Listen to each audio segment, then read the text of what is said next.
사무엘하 24장 마지막 장입니다. 이 마지막 장에는 시기가 언제인지 알 수 없는,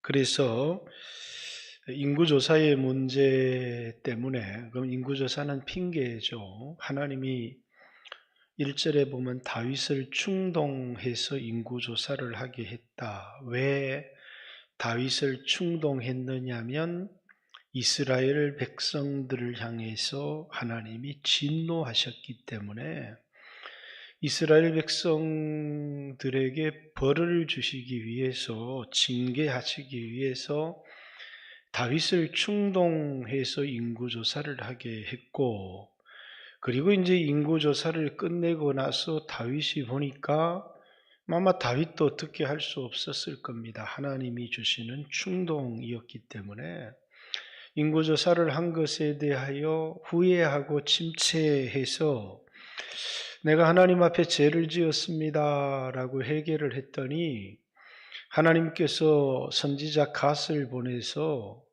벌 3개 중에 하나를 선택을 해라 그러면서 7년 기근 3개월 적에게 쫓겨다니는 것, 그리고 3일의 전염병을 선택을 해라 이렇게 했더니, 사람의 손은 잔인할 수 있지만 하나님은 긍휼이 많으신 분이기 때문에 내가 하나님의 손에 맡기겠다. 그래서 3일의 전염병을 택했는데 하나님이 하루 사이에 브엘세바에서 단까지 7만 명을 쳐 죽이셨다.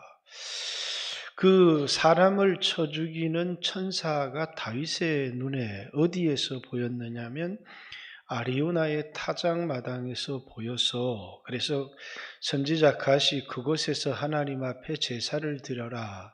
그래서 다윗이 아리우나의 타작마당에서 하나님 앞에 제사를 드리는 내용의 얘기가 오늘 본문에 나와 있는 내용의 얘기입니다.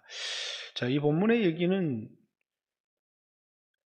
목사님들 설교를 보면 굉장히 다양합니다.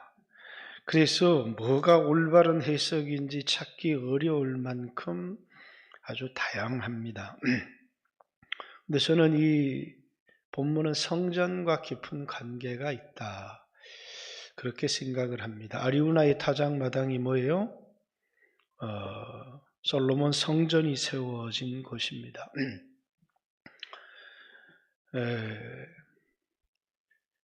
이 교회는 이제 반석 위에 세워져야 되죠. 여러분의 가정도 반석 위에 세워져야 됩니다. 그리고 그 반석은 예수 그리스도고 예수님의 말씀에 순종하는 것을 반석이다. 그래서 마태복음 16장에도 이 반석 위에 내 교회를 세우리니 음부의 권세가 이기지 못하리라 이렇게 말씀하셨고, 집을 모래 위에 세운 사람은 창수가 나고 비가 내리면 무너짐이 심하지만 말씀을 듣고 행하는 자는 그 집을 반석 위에 세운 지혜로운 사람과 같다 이렇게 말합니다.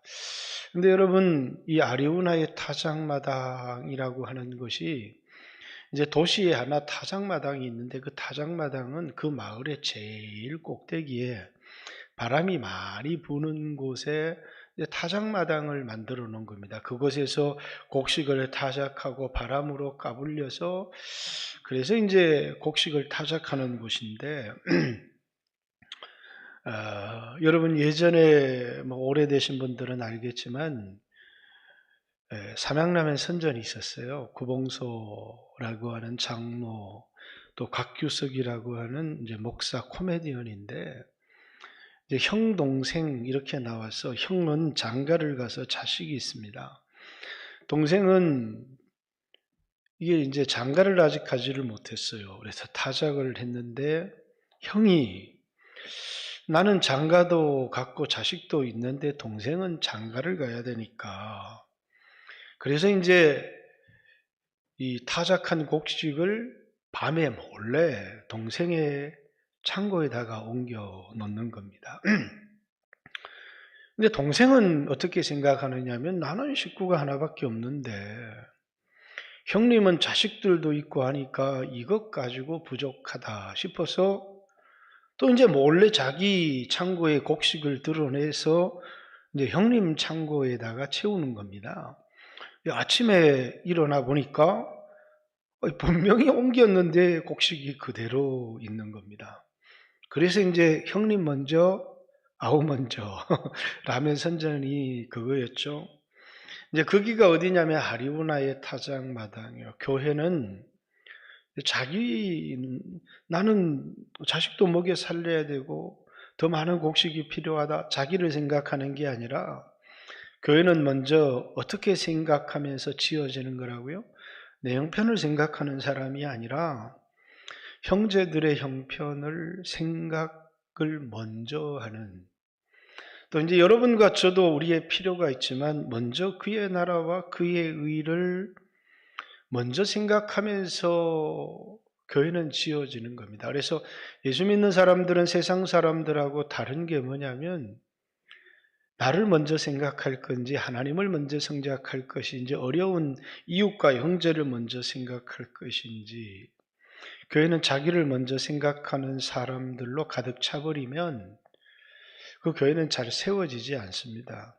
어떻게 필요한 사람들에게 자리도 주고 인정도 해주고 모임을 버텨나갈 수 있을지는 모르지만 한 몸, 예수 그리스도의 한 몸 교회로 세워지는데 중요한 건 뭡니까? 나를 생각하는 것이 아니라 형제를 먼저 생각함을 통하여 교회가 한 몸으로, 그리스도의 한 몸으로 세워질 뿐만 아니라 더 중요한 것은 이 교회의 기초가 반석이신 예수 그리스도여야 한다라는 겁니다. 그래서 이제 교회는 반석 위에 세워져야 되죠. 여러분의 인생도 반석 위에 세워져야 되는 겁니다. 신앙은 어떻게 출발하느냐? 신앙의 출발을 출애굽으로 보는, 그래서 세상에서부터 이제 나오는 것이 신앙의 시작이다. 또 어떤 사람들은 본토 친척 아비집을 떠나는 것이 신앙의 출발이다. 아브라함이 이제 75세까지는 하나님을 알고 신앙생활을 했어요. 그런데 그것이 신앙의 출발이 아니라 믿음의 삶의 출발이 자기가 지금까지 의지했던 본토 친척 아비집, 오늘날은 세상 어디에 가도 치안이 굉장히 잘 발달이 돼 있죠. 그러나 옛날에는 치안이나 경찰권 이런 게 별로 존재하지 않아요. 몽골에 이렇게 가보면 땅은 광활한데 사람이 별로 없어요. 그래서 어디서 누굴 죽이고 해도 살인사건은 죽었는지도 모르고 무슨 사고가 일어났는지도 모릅니다. 왜냐하면 그 넓은 땅에 사람도 없을 뿐만 아니라 경찰이 치안을 유지하는 것이 불가능해요. 그러면 사람들마다 적들에게 공격을 받아서 자신의 소유를 빼앗기지 않는, 자신의 안전을 지키는 방법은 뭡니까? 이제 과시하는 겁니다. 내가 이만큼 힘이 있다. 이런 것을 과시함을 통해서 상대방이 나를 이제 공격을 못하게 하는 거예요. 그래서 몽골 사람한테 영어 아니 잘한다고 얘기합니다. 그래서 얼마나 영어를 잘하냐 물어보면 A, B, C, D를 할 줄 알아요. 그러니까 우리가 보면 영어를 초등학교 1, 2학년도 아는 영어를 몽골 사람들은 모릅니다. 그런데 영어를 아니 그러면 영어를 잘한다고 얘기를 합니다. 그래서 못한다는 건 하나도 없어요. 왜냐하면 자기가 아주 능력 있고 잘한다. 누구를 아느냐 이렇게 얘기하면 안다고 얘기해. 힘이 있는 사람은 다 안다고 얘기를 해요. 왜? 그래야 자기를 무시하지 않고 아주 자기가 힘이 있는 사람으로. 왜? 그래야 공격을 받지 않고 자기가 의지하는 것. 이제 몽골 같은 나라는 이제 치안이 부족하기 때문이죠. 근데 아브라함이 살던 시대가 그랬습니다. 집을 떠나면 아무도 자기를 보호해 주지를 않아요. 그죠? 제가 살던 어린 시절만 해도 동생이 맞고 오면 형이 가만히 있으면 안 되죠. 요즘은 어림도 없는 이야기지만 야, 네가 내 동생 건드렸냐? 이러면서 가서 이렇게 한번 힘을 가시해 주어야 되고, 중학교 때까지는 제가 학교에서 몸도 제일 크고 싸움도 제일 잘했어요. 그래서 이제 동네 사람들이 와서 나보고 얘 좀 잘 이렇게 해주라고 하면, 이제 동네에서 다른 동네 애들이 우리 동네 애들을 건드리면, 야, 네가 우리 동네 애들을 건드렸냐? 이러면서 이제 본때를 한번 보여줘야 되는 거죠.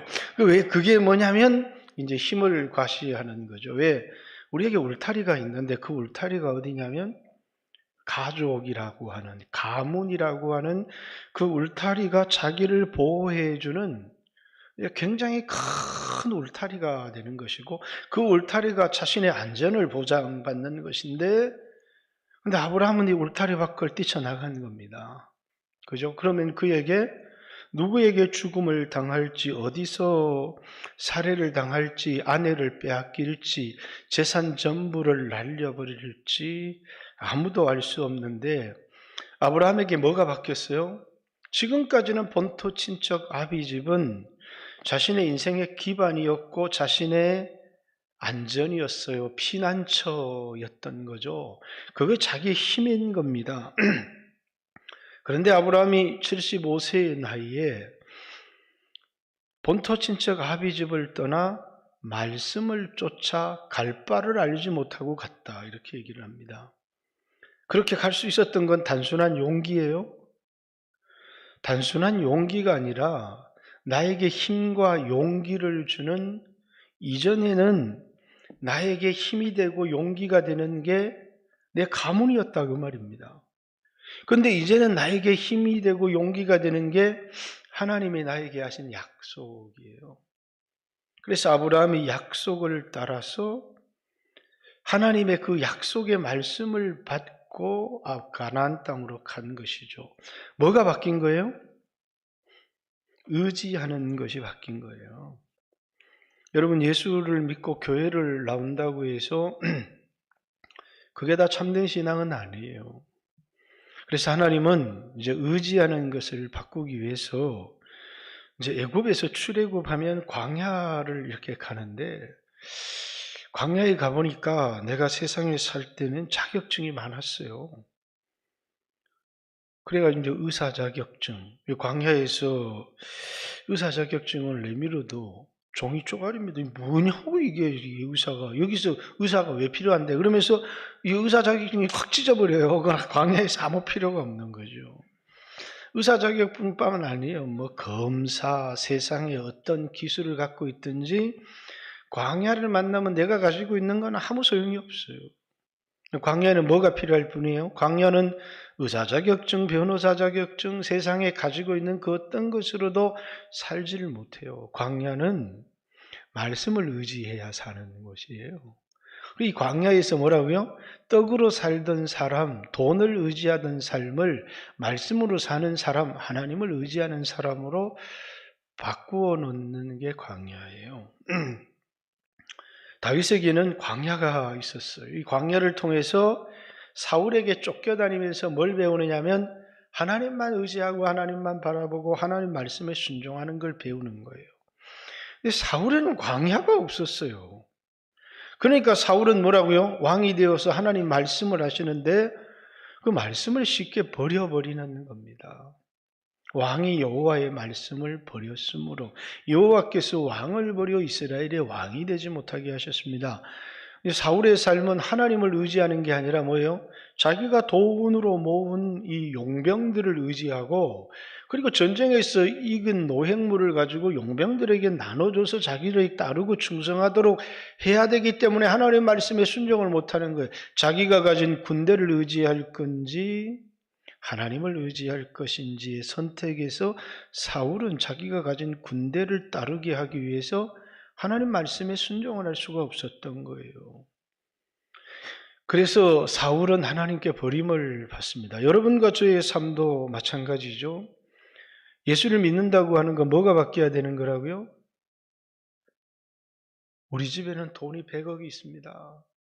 그 100억이 내 힘이 되면 그건 신앙이 아니라는 거예요. 그래서 이제 100억을 다 날려요. 근데 절망하지 않아요. 왜? 하나님이 있으니까. 하나님이 나의 힘이십니다. 나를 사랑하셔서 나를 위해서 자기 자신을 버리신 하나님을 믿는다면 하나님이 나와 함께 하실 것이고 나의 필요한 것도 공급할 것입니다. 그러면서 그 하나님을 의지하는, 그래서 신앙의 출발은 뭐가 바뀌는 거예요? 의지하는 게 바뀌는 거예요. 그래서 교회가 반석 위에 세워지면 이 반석 위에 세워진 인생과 모래 위에 세워진 인생은 별로 차이가 안 나요. 그런데 인생의 위기가 찾아오고 폭풍이 찾아오면 반석 위에 세워진 교회는 요동치 않아요. 그래서 다윗의 고백 중에서 뭐라고요? 내가 하나님을 의지하니까 내가 요동치 아니하리로다. 적군들이 나를 에워싸고 수없는 위기가 있지만 하나님이 나를 붙들고 계시기 때문에 나는 요동치 않을 거다. 이렇게, 그래서 흔들리지 않는, 왜? 나는 흔들릴 수밖에 없고 나는 약하지만 하나님은, 이제 페트라라고 하는 것은 반석이에요. 바위인데, 성지순례 가봤죠? 그냥 뭐 요만한 이런 바위거나 우리 교회 크기만한 바위가 아니에요. 여러분이 며칠을 돌아도 다 돌 수 없는 그런 큰 바위를 페트라라고 하는 거예요. 이거는 어떤 폭풍이 불어와도 막 비바람이 치고 막 이 폭풍이 쳐와도 요동치 않아요. 그래서 하나님은 나의 바위시라, 하나님은 나의 반석이시라. 나는 흔들릴 수밖에 없지만 그 하나님 앞에 내가 뭡니까? 딱 닷을 내렸다는 거예요. 왜 찬송가 474장이요. 이 세상에 곤고한 일이 많고 참 죽을 일 쌓였구나. 그런데 뭐라고요? 내가 그 하나님께 내 영혼의 닷을 딱 내렸더니 내가 안전하다는 거예요. 내가 요동치 않는다는 거예요. 그게 뭡니까? 하나님을 내 반석 삼았다라는 겁니다. 하나님을 나의 도움 삼았다. 하나님을 나의 힘 삼았다. 이게 신앙의 출발인 거예요. 자, 다윗이 하나님을 의지해서 나라를 세워갔어요. 그런데 인구조사를 하는데 1년 정도가 걸렸어요. 1년 동안 전쟁이 없었다는 거예요. 그리고 인구조사를 해보니까 80만, 유다지파에서 50만, 130만의 군대, 이 당시로는 어마어마한 군대예요. 여러분이 잘 아는 아수르 제국이 유다 히스기야를 칠 때 대제국이었잖아요. 몇만, 18만 5천의 군대가 예루살렘을 둘러쌌어요. 근데 지금 가지고 있는 군대가요, 130만 군대를 가지고 있어요. 고대 전쟁에 100만 전쟁 이런 거 잘 안 나와요. 이제 아프리카에서 구스 사람이 100만 그 군대를 이끌고 온 것이 나오지만 이제 이 이스라엘이 100만의 군대를 가졌다라고 하는 것은 어마어마한 힘을 가진 겁니다. 여러분 100만 군대가 아닌 여러분이 100억만 가졌다고 해도 여러분 마음이 하나님을 의지해요? 돈을 의지해요? 이스라엘 백성들에게 가장 위험한 게 뭐였냐면 가나안 땅에 들어가서 은금이 늘어나고 우양이 증식될 때에 그들이 뭐라고요? 하나님을 의지하는 게 아니라 그들이 가진 소유를 의지하기 시작하는 겁니다. 그래서 그들에게 절기를 주었어요. 초막절을. 우리는 추수감사절을 지키죠. 왜? 광야에 가서 하나님만 의지했던 그 가난하고 겸손한 마음의 때를 기억하라는 겁니다. 그리고 내가 아무리 은금을 많이 가지고 있고 의양이 늘었다고 할지라도 그것을 나에게 주신 하나님을 의지해야지 내가 가진 소유를 의지해서는 안 된다는 거예요. 근데 하나님이 이스라엘을 보니까 마음이 바뀐 겁니다. 이제 이스라엘의 이 교회는 이제 이것은 처음 세워진 하나님 나라예요. 하나님이 왕이어서 다스리는 나라. 신약으로 얘기하면 신약 교회가 세워졌는데, 근데 하나님이 이때 교회는 얼마나 순수하고 깨끗한지, 우리가 바나바라고 하는 사람이 구브로 사람인데 구브로에 있는 자기의 땅을 팔아가지고 사도들의 발 앞에 두니까 그 재산을 가지고 사도들이 이제 필요를 따라서 헬라 가부, 히브리 가부 이렇게 그들에게 필요한 양식을 나눠주기 시작했고, 이 바나바는 권위자라고 하는 초대교회로부터 굉장한 인정과 인기를 끄는 사람이 됐어요. 근데 어떤 사람이 가만 보니까 사람에게 인정받는 게 좋으니까 돈은 아까운데 사람에게 인정을 받고 싶은 겁니다.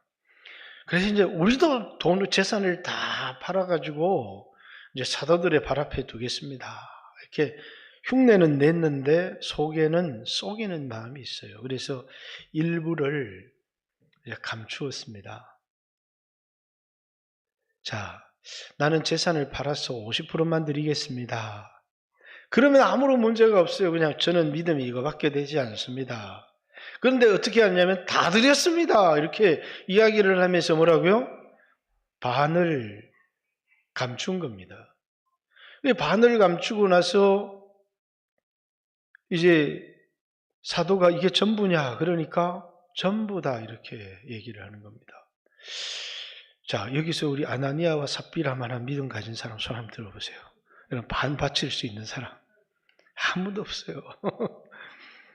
그런데 하나님이 이 아나니아와 삽비라를 성령을 쏘겠다고 이렇게 죽이시는 거예요. 왜? 너무 교회가 깨끗한데 이게 잘못된 게 돌아서 교회를 물들이기 시작하는 거예요. 교회는 가장 무서운 게요, 어떤 앞선 사람이나 리더가 잘못된 행동을 하고 그게 용납이 되어지면 계속해서 퍼져가는 겁니다. 계속해서. 굉장히 큰 죄가 되어지는 거예요. 그래서 하나님은 아나니아와 삽비라를 죽임을 통해서 교회가 뭡니까? 하나님을 경외하고 두려워하게 됩니다. 겉으로만 속이는 게 아니라 하나님을 속이지 않는, 그래서 초대교회의 부흥은 뭐냐면 말은 그럴듯하게 하나님을 경외하는 것처럼 하지만 속은 자기 실속을 다 차리는 그런 게 아니라 마음이 아주 깨끗하게, 그게 이제 초대교회의 모습이었던 거예요. 오늘날은 만약에 아나니아와 삽비라를 하나님이 죽이셨다 그러면 여기서 살아남을 사람이 몇 명이나 되겠어요? 오늘날은 하나님이 그렇게 징계하면 교회에 살아남을 사람이 없을 거예요. 그렇듯이 다윗이 처음 하나님의 나라를 세웠을 때는 굉장히 거룩한 하나님의 나라였어요. 그런데 여기에 뭐가 들어오기 시작하느냐 하면 의지하는 게, 이스라엘이 무슨 죄를 지었는지는 나와 있지 않아요. 이스라엘이 죄를 범함에 하나님이 이스라엘에게 진노했다. 무슨 죄를 지었는지가 나오면 하나님이 진노한 이유가 뭐고, 그리고 이스라엘의 죄 때문에 하나님이 다윗을 이제 감동했다. 지금 성경에는 이렇게 되어 있는데 옛날 성경에는 충동했다는 겁니다. 왜? 이스라엘을 하나님이 징계하고 치시려고 그렇게 한 거예요. 그리고 이제 다윗이 인구조사를 해봐. 이제 그 속에서 뭡니까? 다윗의 하나님을 의지했던 것에서 군대를 의지하는 마음으로. 그래서 아마 이스라엘 백성의 죄 자체가 뭐라고요? 다윗의 모습을 통해서 이스라엘 백성의 죄들이 이제는 하나님이 아닌 가진 소유나 자신의 가진 안정을 의지하는 기본적인 터가 바뀌기 시작했다는 거예요. 하나님만 의지하던 사람들이 돈을 의지하기 시작한 거죠. 광야 훈련을 받았던 사람들이 광야 훈련을 잊어버리고 이제 자기가 가진 것을 의지하기 시작하는 거예요. 그래서 하나님이 교회를 다시 깨끗하게 해야 돼서 다윗을 충동해서 인구조사를 하게 했는데 보니까 요압이 왜 이런 일을 합니까? 요압은 별로 믿음이 없는 사람인데도 뭡니까? 다윗이 하는 일이 잘못된 일이라는 것을 알았는데 다윗이 그걸 깨닫지를 못하는 겁니다. 그래서 강요를 해서 인구조사를 하고 보고를 했더니 그때서야 군대가 130만이나 되는구나 이런 생각이 드는 게 아니라 영적인 깊은 침체에 빠지게 되는 거예요. 내가 이게 하나님 앞에 큰 잘못을 한 것이었구나. 그래서 하나님 앞에 하나님이 징계하시기 전에 자신의 죄를 깨닫고 회개했습니다. 하나님, 내가 하나님 앞에 죄를 지었습니다. 그러면 징계의 목적이 뭐라고요? 회개하고 고치려고 하는데 이미 회개하고 고치는데 뭐하러 하나님이 징계를 하십니까?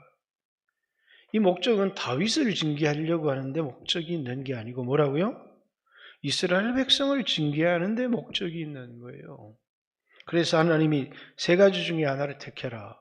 7년 가뭄, 기근을 택하든지 이제 다윗의 군대가 3개월 동안 적들의 군대에게 쫓겨다니는 것 택하든지 3일에 이제 전염병을 택해라 이랬더니 다윗이 믿음이 있는 사람이다 보니까 사람은 잔인하지만 하나님은 긍휼이 많으신 분이기 때문에 하나님께 내 손을 맡기겠습니다. 그러면서 3일에 전염병을 택했는데 하나님이 너무 잔인하게 하루 만에 브엘세바에서 단까지 7만 명을 쳐 죽이시는 거예요. 그 7만 명이 다 믿음이 바뀐 사람인지는 잘 모르겠어요. 그러니까 이제 다윗이 이제 여부스의 타작마당 이제 죽음의 천사죠. 이제 6월절 때는 이 죽음의 천사가 애굽을 다 치는데 문의 임방과 설주에 피가 발려 있을 때 죽음의 천사가 그 집은 넘어간다. 그래서 패스오버 6월절 이렇게 제정이 된 거죠. 그 죽음의 천사를 본 겁니다. 사람을 치는 죽음의 천사를 봤는데 그때 갓이 이제 아리우나의 타작마당에서 하나님 앞에 제사를 드려라 이렇게. 그래서 이제 다윗이 아리우나의 타작마당에 올라간 겁니다. 그것이 솔로몬 성전, 또 스룹바벨 성전, 헤롯 성전, 이 성전에 지금 있는 예루살렘 성전의 이제 터전입니다. 지금은 거기 뭐가 있어요? 성전이 있습니까? 뭐가 있습니까? 황금돔이 있잖아요. 예루살렘 사진을 찍으면 노란 황금돔. 그게 뭡니까? 이슬람 모스크가 있어요. 그 동쪽에 벽이 있는데 그걸 통곡의 벽이다. 이렇게 얘기를 합니다. 거기 꼭대기 올라가면 이제 높은 곳에 우리 성도들이 예수님이 십자가 지신 곳도 있고 이제 골고다 언덕도 있고 근데 그것이 바로 아리우나의 타작마당이고 그 예수의 피가 교회의 기초가 되는 것이고 아리우나의 타작마당이 성전에 우리가 의지하는 기초가 되는 거예요. 예수 믿는 사람들은 돈을 의지하는 것이 아니라 뭘 의지함으로써요? 예수님의 피를 의지함으로. 그래서 이곳에서 이스라엘 백성들이 지금까지 자신의 도덕을 의지했을 수도 있어요. 이스라엘 백성들이 이제 자신들이 가지고 있는 소유를 의지했을 수도 있어요. 사람을 의지했을 수도 있어요. 자신의 능력을 의지했을 수도 있어요. 예수 믿는 사람들은 내가 가진 소유든지 내가 행한 의든지 내가 열심히 노력한 봉사든지 그 하나도 의지할 것이 못돼요. 예수 믿는 사람의 의지할 유일한 것은 예수님과 예수님이 행한 것밖에 없어요. 그래서 교회가 가장 무서울 때가 뭐예요? 자기의에 가득 찰 때예요. 교회는 어떤 교회는 무너지느냐 하면 내가 했다. 내가 얼마나 땀 흘리고 고생했는 줄 아느냐. 내가 이 교회 지으려고 내가 내 재산을 다 털었다니까 이러면서 내가 했다는 거예요. 그럼 그게 뭐가 되는 거예요? 누가 한 겁니까 이거? 주님이 하신 거예요. 우리가 주님의 은혜의 보좌 앞에 나갈 때도 뭐라고요? 나 이번 주에 정말 열심히 살았어. 자신의 노력, 자신의 도덕적 공로가 우리가 하나님 앞에 나가는 근거가 되어지잖아요. 그럼 그게 뭐라고요? 율법주의가 되는 거예요. 그래서 율법주의는 가장 경건한 사람 같은데 하나님과는 아무런 관계가 없는 사람이 되는 거예요. 자기 의는 하나님의 의를, 그래서 자기 의에 가득 찬 사람은 뭐가 필요 없어요? 예수 피가 필요 없어요. 내 힘으로 내 공로로 열심히 살았는데 나 같은 사람이 천국 들어가야지. 그런 사람에게 예수의 피가 뭔 필요가 있어요? 나는 죄인입니다. 난 예수의 피가 필요합니다. 나는 예수님이 없이는 소망이 없는 사람입니다. 예수님은 그렇게 고백하는 죄인들을 위해서 오셔서 죄인의 구주가 되신 것이지, 나는 도덕적으로 흠이 없습니다. 율법으로 흠이 없는 사람입니다. 그래서 바울도 나는 히브리인 중에 히브리인이고 8일 만에 할례를 받았고 나는 율법의 의로 흠이 없다. 그러나 이런 내게 유익하던 이것을 다 배설물로 여겨버린 것은 내가 가진 의는 율법에서 난 것이 아니요. 내가 가진 의는 행위에서 난 것이 아니요. 내가 가진 의는 내 노력에서 난 것이 아니요. 예수 그리스도를 믿는 믿음에서 난 의라. 빌립보서 3장 9절의 말씀이죠. 이제 그 의, 우리는, 교회는 그 피를 의지하는, 예수님의 공로를 의지하는 사람들이 그것 위에 세워진 것이지, 어느 날 갑자기 뭡니까? 내 공로를 의지하기 시작하고 내 수고를 자랑하기 시작하고 내 땀과 내 노력을 얘기하는 그 순간에 하나님의 영광은 싹 사라져 버리는 거예요. 다니엘서 4장, 하나님이 다니엘에게 느부갓네살 왕이 어떻게 되어질지를 보여주세요. 근데 느부갓네살이 내가 내 힘과 내 권능으로 내 영광을 나타내기 위해서 이 성을 세운 것이 아니냐 이렇게 말하는 그 순간에 하나님은 이 느부갓네살 정신병 환자처럼 만들어서 7년 동안 이슬에 젖고 짐승처럼 살게 하셨어요. 7년 만에 총명이 돌아오고 하나님의 영광이 돌아오면서 그가 뭡니까? 모든 것을 임의대로 행하는 것은 내 힘으로 행하는 나라고 생각했지만 나 위에 하늘에 하나님이 있다는 것을 깨닫게 하는 거죠. 우리가 어떤 걸 할 수 있었다면 그건 하나님이 은혜를 주셨기 때문이라는 거예요. 자, 복잡한 얘기 많이 했는데 교회는 뭡니까? 예수 그리스도의 공로, 내 노력이 아닌 그 예수 그리스도의 공로만을 우리가 의지해야지, 내 공로를 의지하면 그 교회 세워지지 않는다는 거예요. 그래서 반석은 예수 그리스도고 예수 그리스도께서 우리를 위해서 하신 일이에요. 이 기초 작업이 잘못되면, 그렇죠. 제가 2004년 담임 목사가 되어서 2011년까지 7년을 뭘 설교했느냐면 터를 설교했어요. 터. 교회는 터가 바뀌어야 됩니다. 우리 인생은 의지하는 게 바뀌어야 됩니다. 그렇죠? 기억나십니까? 그리고 한 7년을 뭘 설교했느냐면 이 교회 기둥. 이 기둥이 뭐예요? 예수 내 구주, 예수 내 주님이에요.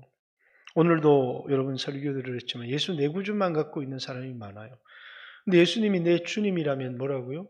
예수가 나를 부자도 되게 만들어주고 이렇게 해야 되는데, 신앙은 예수님이 나를 위해서 십자가에 죽으셨어요. 예수님 내 구주, 그것만을 우리에게 요구하는 것이 아니라 그 핏값 주고 우리를 사셔서 우리로 하여금 예수님을 주를 위해 살도록 우리를 부르시는 거예요.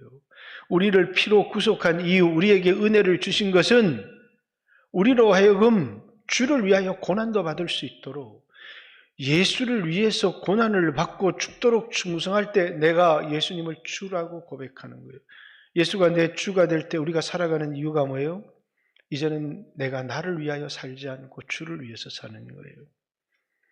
그런데 많은 사람들이 듣기 좋아하는 것은 예수님이 나를 위해 피 흘렸다는 것, 예수님이 나를 부자 되게 해준다는 것, 예수님이 내 문제를 다 해결해 준다는 것, 예수님이 내 기도를 들어준다는 것, 예수님이 나를 부자 되게 해준다는 것, 이건 성전이 아니에요. 예수님이 그렇게 하셨어요.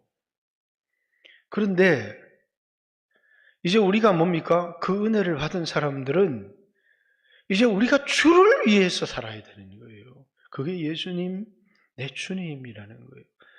내가 가지고 있는 돈도 주인이 주님이고, 내가 가지고 있는 인기도 주인이 주님이고, 이 몸뚱아리도 주인이 주님이기 때문에 이 몸뚱아리를 주의 영광 위해서 살아야 되는, 몸으로 하나님께 영광을 돌려야 되는 거예요. 몸으로 재물을 삼아야 되는 거예요. 몸으로 하나님께 영광을 돌려야 되는 거예요. 몸이 의의 병기가 돼야 되는 거예요. 너희 몸이 하나님 앞에 하나님이 기뻐하시는 거룩한 산 재물이 돼야 되는 거예요. 왜?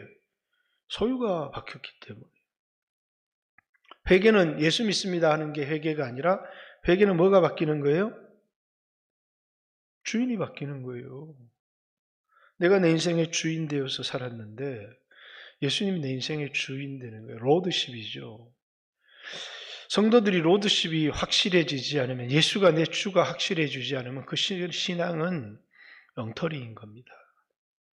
그래서 교회는 뭐라고요? 예수 내 구주라고 하는 기둥과 예수 내 주님이라고 하는, 이게 균형을 딱 이루어야 되는데 예수 내 구주만 얘기한다는 거예요. 예수가 나를 위해서 하셨습니다. 예수가 나를, 그럼 누가 주인? 내가 주인이네. 예수님은 나를 위해서 평생 희생하는 종입니까? 그분은 왕이신데 나를 사랑하셔서 나를 위해서 희생해 주신 거예요. 근데 그런 은혜를 받은 우리들이 뭡니까? 이제는 그의 나라의 백성이 되어 그를 위해서 살도록 부름을 받은 거예요. 그리고 이제 그 위에 교회는 지붕이 필요하잖아요. 그 지붕이 뭐예요? 우리 각 사람에게 주신 사명이에요. 그러니까 교회는 뭐에서부터 잘못되면 모든 게 무너지느냐면, 기초가 잘못되면 다 무너지는 거예요. 얼마 올라가지 못해서 와르르르 무너지고 말아요. 우리 인생도 마찬가지예요. 그래서 예수를 믿고 세워갔는데 어느 순간 기울더니 와르르르 무너져요. 봤더니 기초가 잘못된 거예요. 60층도 올라가고 100층도 올라가고 200층도 올라가려면 뭐가요? 내가 돈이 아무리 많아도, 내가 아무리 가난해도 돈이 많다고 교만해지지 말아야 되고, 돈이 없다고 낙심하지 말아야 되고, 내가 가진 것은 예수 공로를 가졌고 예수님이 나와 함께 하신다고 다윗처럼 예수가 나의 힘이라고 이렇게 얘기해야 되는 거예요.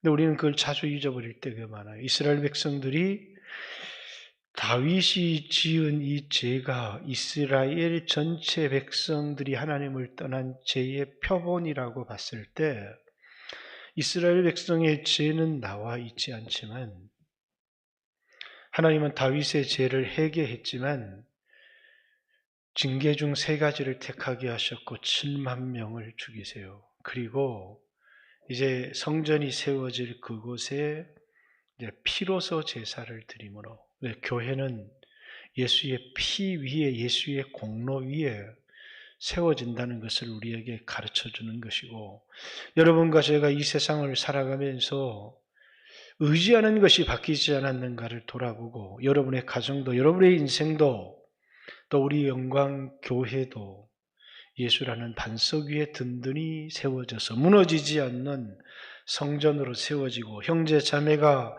서로 화목하고 경쟁자가 아닌 동력자가 되고 서로를 생각하고 서로를 위해서 기도함으로 하나님이 기뻐하시는 하나님 나라로 세워지기를 주님의 이름으로 축복합니다.